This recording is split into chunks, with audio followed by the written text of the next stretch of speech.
Hello, welcome to প্রমেট tutorial. আজকে আমরা ক্লাস 11 এর ফার্স্ট চ্যাপ্টার ম্যাথমেটিক্স এর সেট থিওরি সেই বিষয়ে আলোচনা করব।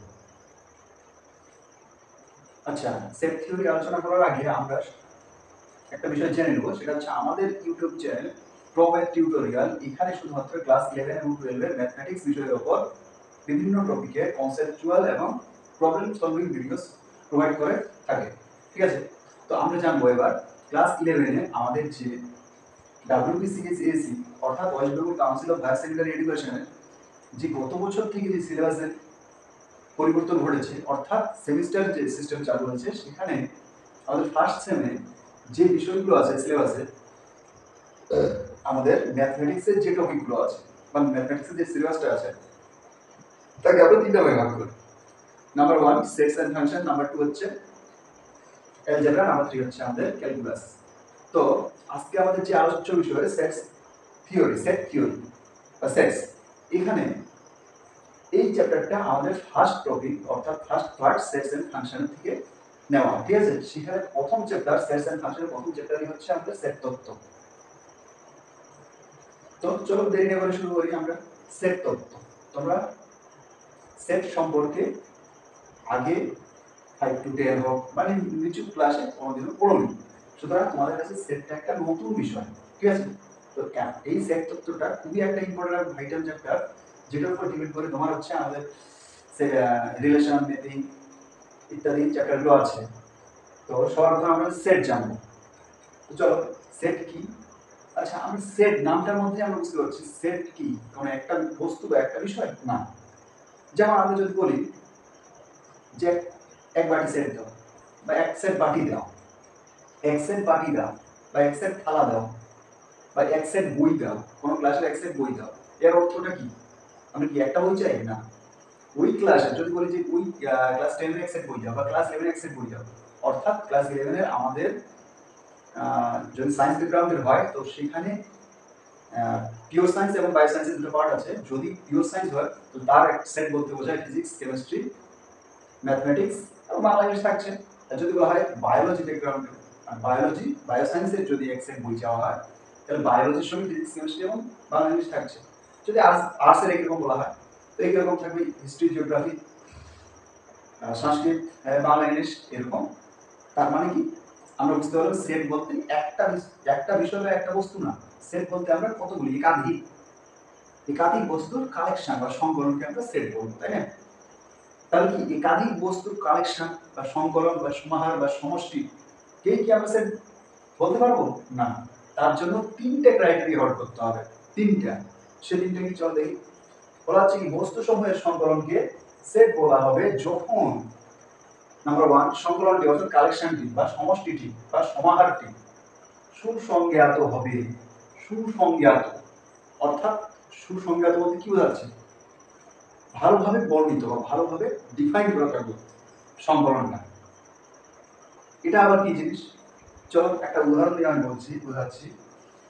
ধরো আমি বললাম যে তোমাদের এরিয়ার ধনী ব্যক্তিদের একটা সেট তৈরি করো, কালেকশন তৈরি করো। আমি বলেছি তোমাদের এরিয়ার ধনী ব্যক্তিদের একটা কালেকশন তৈরি করো। তো ধরো আমি তোমাদেরকে বললাম, তোমাদের ক্লাস 11 এর স্টুডেন্টকে গিয়ে বললাম, স্টুডেন্টদেরকে গিয়ে বললাম যে তোমাদের এরিয়ার, আমি সাপোজ ধরলাম তোমাদের এরিয়া গঙ্গারামপুর এরিয়া, ঠিক আছে, সেখানে তোমাদের এরিয়া ধনী ব্যক্তিদের একটা সেট তৈরি করতে বললাম, সংকলন বা লিস্ট তৈরি করতে বললাম। তাহলে দেখো কোন একটা স্টুডেন্ট, ধরো প্রথম কোন একটা স্টুডেন্ট ও যে সংকলনটা তৈরি করলো বা লিস্টটা তৈরি করলো, সেখানে সেই ব্যক্তিদের নাম লিখলো যাদের মাসে ইনকাম 1 লাখের ঊর্ধ্বে, তাদেরকেও ধনী ব্যক্তি ধরলো, ধরে একটা সেট তৈরি করলো বা সংকলন লিস্ট তৈরি করলো, নামের লিস্ট। এবার দ্বিতীয় আরেকজনের কাছে, ওর কাছে ধনী ব্যক্তি বলতে বোঝায় যারা জব করে বা যারা মাসে ধরো 70 থেকে 75,000 এর মতো ইনকাম করে। তাহলে ওর লিস্টে সেই সমস্ত ব্যক্তিগুলোর নাম আসবে যাদের ইনকাম মাসে 70 বা 75 এবং তার ঊর্ধ্বে। প্রথম যেজন লিস্টটা তৈরি করবে সে 1 লাখ বা তার ঊর্ধ্বে। তাহলে তুমি ভাবো যে প্রথম জনের লিস্ট আর দ্বিতীয় জনের লিস্ট কি মিলবে নামের লিস্ট? না, কখনোই মিলবে না। কারণ এই 70 থেকে মানে 70 থেকে যতগুলো আছে মধ্যে সবার লিস্টের নাম নিয়ে আসবে, সবার নামগুলো ওই লিস্টে আসবে, কিন্তু প্রথম জন যে লিস্টটা তৈরি করেছিল সেই লিস্টে তুমি দেখবে সেই লিস্টে যাদের ইনকাম 1 লাখ বা তার মধ্যে তাদের নামগুলো আসবে। সুতরাং এই লিস্ট দুটো কি হবে, সেম হবে না। সুতরাং এটা সেট বলা যাবে না বা সেট আখ্যা দেওয়া যাবে না। কেন দেওয়া যাবে না? কারণ এখানে ধনী ব্যক্তি আমরা কাকে বলবো? ধনী ব্যক্তি এটাই ডিফাইন করে নাই, ধনী কারা। যদি আমি এইভাবে বলতাম যে তোমাদের এরিয়ার সেই সমস্ত ব্যক্তির একটা সংকলন বা কালেকশন বা লিস্ট তৈরি করো যারা মাসে 1 লাখের ঊর্ধ্বে ইনকাম করে বা যাদের প্রপার্টি মোর দেন 5 crore, তারা ধনী ব্যক্তি। যে কোনো একটা ক্রাইটেরিয়া, ধনী ব্যক্তির একটা ক্রাইটেরিয়া বা ডেফিনেশন যদি আমি দিতাম, তাহলে প্রথম জন যে লিস্টটা তৈরি করেছে অর্থাৎ ওর লিস্টে যে ব্যক্তিগুলোর নাম আসবে এবং দ্বিতীয় আরেকজনের লিস্টে সেম ওই ব্যক্তিগুলোর নামই আসবে এবং অন্য কেউ যদি ওই লিস্ট তৈরি করে তার লিস্টে একই আসবে। সুতরাং তখন আমরা বলতে পারবো ওই সংকলনটা সেট। তাহলে সুসংজ্ঞাত জিনিসটা তোমরা বুঝতে পারবে। চলো আরেকটা উদাহরণ দেখি। আমি যদি তোমাদের ক্লাসে গিয়ে বলি যে তোমাদের ক্লাসের ভালো স্টুডেন্টের একটা কালেকশন বা একটা লিস্ট তৈরি করো, ঠিক আছে? তো দেখো ভালো স্টুডেন্ট আমরা কাকে বলবো সেটা আমি বলে দিয়েছি কি না বলে দেয়নি। তাহলে ভালো স্টুডেন্ট কারা? এবার আগের মতো এসেন কোনো একজন ওর কাছে ভালো স্টুডেন্ট বলতে বোঝায় যারা 75 এর মধ্যে মার্কস পেয়েছে। তাহলে ওর লিস্টে ওর কালেকশনে সেই সমস্ত স্টুডেন্টের নাম আসবে যারা 75 বা তার মধ্যে মার্ক পেয়েছে, ঠিক আছে? এবার দ্বিতীয় আরেকজনের কাছে ভালো স্টুডেন্টের ডেফিনেশনটা এরকম যারা 80% বা তার মধ্যে মার্ক পেয়েছে। তাহলে তার লিস্টে কি আসবে? যারা 80 বা তার মধ্যে মার্ক পেয়েছে তাদের নামগুলো আসবে, ঠিক আছে? আবার অন্য আরেকজনের কাছে ওর কাছে এটা হতে পারে যে যারা 50% এর মধ্যে তারাই ভালো স্টুডেন্ট। তাহলে তার লিস্টে কি আসবে? যারা 50 বা তার মধ্যে এত পার্সেন্ট মার্ক পেয়েছে তারা হচ্ছে ভালো স্টুডেন্ট। তার ওর লিস্টে বা ওর হচ্ছে কালেকশনে সেই সমস্ত স্টুডেন্টের নাম আসবে যারা 50 এর মধ্যে পেয়েছে, অর্থাৎ তার লিস্টটা লম্বা হবে, অর্থাৎ তার লিস্টে সবথেকে বেশি স্টুডেন্টের নাম থাকবে। তার আগে যে ছিল 75 এর মধ্যে তার একটু কম থাকবে এবং যার 90 এর মধ্যে তার লিস্টে সবথেকে কম থাকবে। তাহলে কি তিনজনের লিস্ট কি মিলবে? তিনজনের কালেকশন কি মিলবে? না, মিলবে না। সুতরাং এই কালেকশনটা আমরা সেট বলতে পারবো না, সেট আখ্যা পাবে না। বোঝা গেল? ঠিক আছে, আর একটা এক্সাম্পল বলি। ধরো তোমাদের ক্লাসে লম্বা স্টুডেন্টের একটা সেট তৈরি করো। আমি বলেছি, আমি কি বললাম, তোমাদের ক্লাসে লম্বা স্টুডেন্টের একটা লিস্ট তৈরি করো বা একটা কালেকশন তৈরি করো। সেটা কি সেট হবে? দেখো এখানে লম্বা স্টুডেন্ট, এখানেও কোনো একজনের কাছে লম্বা বলতে বোঝায় 5 ফিট, কোনো একজনের কাছে বোঝায় লম্বা বলতে 6 ফিট, বা কোনো একজনের কাছে লম্বা বলতে বোঝায় 5.5 ফিট। তাহলে প্রত্যেকটা কালেকশনে প্রত্যেকটা লিস্টে সেম আসবে কি? সেম কখনোই আসবে না, তাই না? সুতরাং এই কালেকশনটা আমরা কি সেট বলতে পারবো না, কারণ লম্বা আমরা কাদের বলবো সেটা ডিফাইন করা নেই। সুতরাং এই কালেকশনটা কি হবে? সেট আখ্যা পাবে না। ঠিক আছে, আশা করি তোমরা বুঝতে পেরেছো। এবার নেক্সট আমরা আসবো সংকলনটির প্রতিটি পদ ভিন্ন হতে হবে।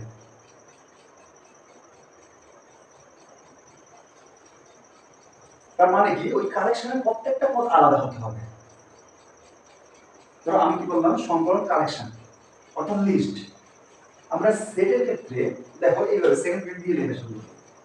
সেগমেন্টের মধ্যে এলিমেন্টগুলো দেখো প্রত্যেকটা কালেকশনগুলো, ঠিক আছে?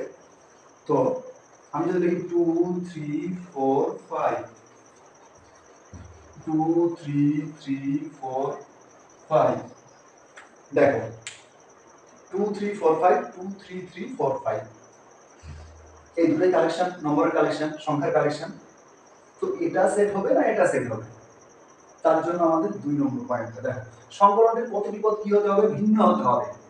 অর্থাৎ শুধু সংকলন হলেই হবে না এবং সংকলনটি সুসংজ্ঞাত হলেও হবে না, তার জন্য সংকলনের প্রত্যেকটা পদ কি হতে হবে? ভিন্ন হতে হবে। সংকলনে একই সংখ্যা বারবার আমরা ইউজ করতে পারবো না, বলতে লিখতে পারবো না। অর্থাৎ কি বোঝালো? যে একটা সংখ্যা একবারেই আসবে কালেকশনে। যদি কোনো কালেকশনে একটা সংখ্যা একবারেই আসে বা প্রত্যেকটা পদ ভিন্ন হয়, তবে সেই সংকলনটা কি হবে? সেট হবে। এবং থার্ড কন্ডিশন কি বলা হয়েছে? সংকলনটি ক্রম নিরপেক্ষ হতে হবে, অর্থাৎ বলা হয়েছে ইন্ডিপেন্ডেন্ট অফ অর্ডার। দেখো সংকলন সেট হতে গেলে ধরো এই সংখ্যাটা 2 3 4, এটা একটা সংকলন, কেউ এখানে লিখেছে 3 4 2। তো সেট হতে গেলে এলিমেন্ট গুলো প্রত্যেকটা পদ কি হতে হবে, প্রত্যেক পদ তো ভিন্ন ভিন্ন হতে হবে। আরেকটা জিনিস যে এদের ক্রমটা নিরপেক্ষ, মানে এদের যে পজিশনটা সেটা কোনো ম্যাটার করবে না। কোনো একটা সংকলনে কোনো একজন ব্যক্তির নাম প্রথমে থাকলো, তো কোনো একটা সংখ্যা প্রথমে থাকুক বা অন্য একটা সংকলনের শেষে থাকুক, এর অর্থ এই যে এই সেট দুটো সেম হবে বা কালেকশন দুটো সেম হবে। বোঝা গেল? কোনো কালেকশনকে আমি তখনই সেট বলবো, প্রথম হচ্ছে কি সংকলনের সুসংজ্ঞাত হবে, দ্বিতীয় হচ্ছে সংকলনের প্রত্যেকটা পদ ভিন্ন হবে এবং সংকলনের পদগুলি হবে ক্রম নিরপেক্ষ।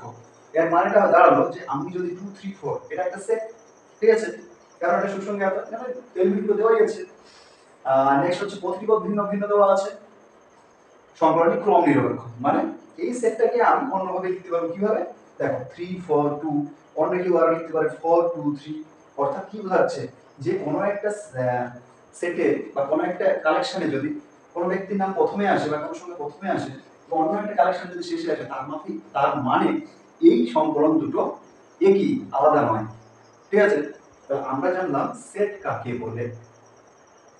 আরেকবার, সেট আমরা কাকে বলবো, যদি বস্তু সমূহের সংকলন বা কালেকশন তিনটি কন্ডিশন স্যাটিসফাই করে। নাম্বার 1, কালেকশনটা ওয়েল ডিফাইন্ড যদি হয়, অর্থাৎ কালেকশনটা যেন সুসংগঠিত, মানে খুব সুন্দরভাবে ডিফাইন করা থাকে। দুই নম্বর, সংকলনের প্রতিটি পদ যদি ভিন্ন হয় এবং সংকলনটি যদি ক্রম নিরপেক্ষ হয়। ঠিক আছে, নেক্সট।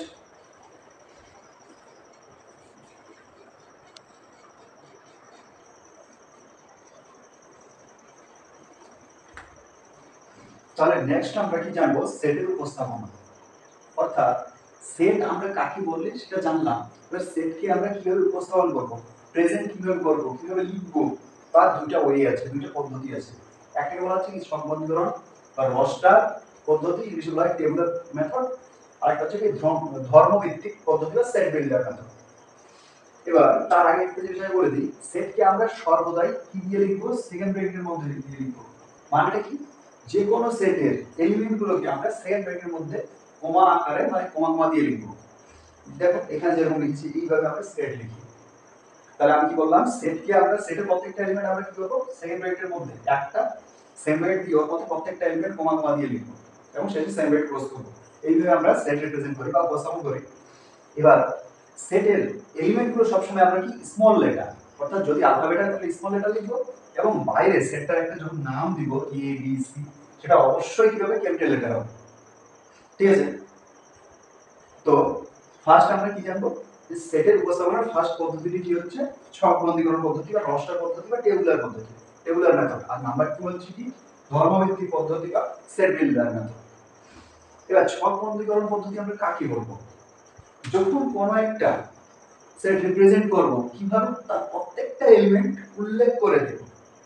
এই একটা সেট ওর প্রত্যেকটা এলিমেন্ট যখন আমরা কি সেম ব্র্যাকেটের মধ্যে কমা কমা দিয়ে লিখে দিব, তখন সেই মেথডটাকে বলবো আমরা ছক বন্ধীকরণ বা রস্টার বা টেবুলার মেথড। এবং ধর্মভিত্তিক পদ্ধতিটা যখন আমরা এই একই সেটকে শুধু প্রত্যেকটা এলিমেন্ট উল্লেখ না করে দিয়ে এদের বিশেষ ধর্মের ভিত্তিতে লিখব, যে এগুলো কোন নাম্বার, কার মধ্যে বিলংস করছে, কোথা থেকে আসলো, এই এদের একটা নির্দিষ্ট প্রত্যেকটা সেটের একটা ধর্ম আছে, সেই ধর্মের আকারে যদি লেখা হয় তখন সেই মেথডটাকে আমরা কি বলবো, ধর্মভিত্তিক পদ্ধতি বা সেট বিল্ডার পদ্ধতি। এবার দেখো আমরা এই সেটটাকেই যদি এখানে সেট বিল্ডার পদ্ধতিতে লিখি তাহলে কি হবে, একটা জিনিস বলে দিই, সেট বিল্ডার পদ্ধতিতে যখন আমরা ধর্মের ভিত্তিতে লিখবো সবসময় আমরা কি করব, এলিমেন্টটাকে একটা ভেরিয়েবল ধরবো, সেটা হচ্ছে x দিয়ে। কিরকম, a সেটটা equal, a set equal x such that. এই সিম্বলটা তোমরা জানো না, এটা আমাদের ক্লাস 11 এই প্রথম, যে সেট থিওরিতে কিছু সিম্বল আছে, স্পেশাল সিম্বল, যেটা তোমরা প্রথম জানবে। এটা বলা হয় সাজ দ্যাট। a সেটে a set equal to x, অর্থাৎ a সেটে সেই সমস্ত x গুলো থাকবে, x হলো এমন যে a equal to a set equal two হচ্ছে x, মানে কি a সেটের মধ্যে সেই সমস্ত x গুলো বসবে যেখানে, এর অর্থ হচ্ছে সাজ দ্যাট, মানে এমন যে x, এমন যে x হলো এই কি সংখ্যা, দেখো ভালো করে দেখো, 2 3 5 7, আমি যদি দেখি 3 আর 5 7, 3 5 7 এটা কিন্তু বিজোড় সংখ্যা, কিন্তু 2 তো জোড় সংখ্যা, তাহলে এটা বিজোড় সংখ্যা হলো না। তাহলে একটা জিনিস লক্ষ্য করো, দেখো 2 3 5 7 এটা কিন্তু মৌলিক সংখ্যা, তাই না? তাহলে আর কি লিখলাম, a সেটটা লিখলাম a ইকুয়াল টু x, মানে a সেটের মধ্যে সেই সমস্ত x এর ভ্যালু থাকবে যেখানে x টা কি, x হলো মৌলিক সংখ্যা, মৌলিক সংখ্যা।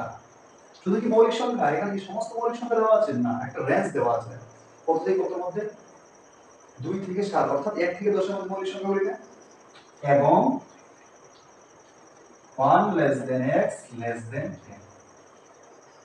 এর মানেই হলো a সেটটাতে সেই সমস্ত x এর মানগুলো বসবে বা x গুলো হবে যেখানে x হলো মৌলিক সংখ্যা এবং x এর মানটা 1 এর থেকে বড় এবং 10 এর থেকে ছোট, অর্থাৎ 1 থেকে 10 এর মধ্যে মৌলিক সংখ্যাগুলো, তার মানে 2 3 5 7। সুতরাং a সেট আর এই সেট এই দুটোই সেম, এটা লিখেছি শুধু এলিমেন্টগুলো দিয়ে, অর্থাৎ এটা হচ্ছে সহবন্ধীকরণ পদ্ধতি, আর এটা একটা বিশেষ ধর্মের, মানে এর ধর্মটা এখানে লিখে দিয়েছি, কোন ধর্মের ভিত্তিতে এগুলো কোন সংখ্যা, সেটা হচ্ছে সেট বিল্ডার বা ধর্মভিত্তিক পদ্ধতি। একই রকম আমরা বি সেটটা লিখব। দেখো বি সেটটা কি আছে, দেখো এ ই আই ও ইউ, এই কি সংখ্যা, সংখ্যা না, এগুলো হচ্ছে আলফাবেট, ভাবের, ইংলিশের ভাবের। তাহলে এখানে আমরা সেম লিখব, B set equal to x such that x হলো ভাওয়েল,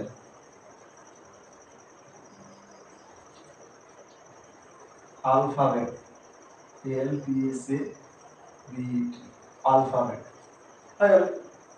তাহলে দেখো বি সেটটা কি ছিল, A E I O U, এখানে বি সেটটাই লিখলাম আমরা কি, x such that x হলো ভাওয়েল আলফাবেট। তার মানে কি, ভাওয়েল আলফাবেট কয়টা, পাঁচটা, a, e, i, o, i, o, u হয়ে গেল। এবার সি সেটটা যদি আমরা সেট বিল্ডারে রিপ্রেজেন্ট করি তাহলে কি হবে, দেখো সংখ্যাগুলো ভালো হবে, 1 2, সরি বাদ দাও, একটা সহজ দিই আমি, 1 4 9 16। আচ্ছা দেখো ভালো করে লক্ষ্য করো, এই সংখ্যাগুলো কি, 1 এটা 1 স্কয়ার না, 2 4 2 এর স্কয়ার না, 3 সরি 9 এটা 3 স্কয়ার, 4 এর স্কয়ার কত হচ্ছে 16। তার মানে কি, এই প্রত্যেকটা সংখ্যা কি পূর্ণবর্গ সংখ্যা। তাহলে আমরা সি সেটটা যদি সেট বিল্ডারে লিখতে চাই তাহলে কি লিখবো, x such that x হলো পূর্ণ সংখ্যা, শুধু কি পূর্ণ সংখ্যা, সরি শুধু কি পূর্ণবর্গ সংখ্যা, এগুলো শুধু পূর্ণবর্গ সংখ্যা, সমস্ত পূর্ণবর্গ সংখ্যা কি এখানে দেওয়া আছে, না, এখানে তো 4টা পূর্ণবর্গ সংখ্যা দেওয়া আছে, এবং এদের তাহলে রেঞ্জটা বলতে হবে কত থেকে কতর মধ্যে, 1 থেকে 20 এর মধ্যে পূর্ণবর্গ সংখ্যা হলো, x হলো পূর্ণবর্গ সংখ্যা,